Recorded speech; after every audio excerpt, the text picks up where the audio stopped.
नमस्कार, रश्मिरा किचनमध्ये आपले स्वागत। आज आपण अगदी कमी साहित्यामध्ये हरभऱ्याच्या पानांची कशी भाजी बनवायची हे पाहणार आहोत। बाजारात अशा प्रकारे या हरभऱ्याच्या पाल्याचे वाटे विकायला असतात। इथे मी 2 वाटे घेतलेले आहेत।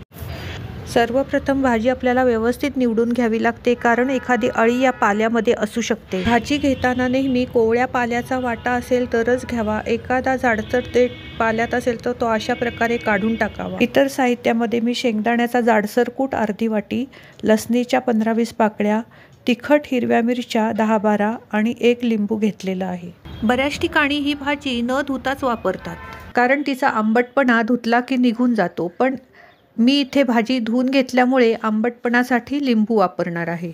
आता भाजी आपल्याला बारीक चिरून घ्यायची आहे। लिंबू सुद्धा मी आता चिरून ठेवत आहे। गॅसवर कढईत 2 मोठे चमचे तेल घातले आहे। आता तेल तापलेले आहे, त्यात मी लसणीच्या पाकळ्या ठेचून घालत आहे। थोडेसे परतून आता त्यात मी हिरव्या मिरच्या घालत आहे। यातच आता पाव चमचा हळद आणि चिमूटभर हिंग घालून चिरून घेतलेली भाजी घालत आहे। आता थोडेसे परतून घ्यायचे आहे आणि त्यात चवीनुसार मीठ घालायचे आहे।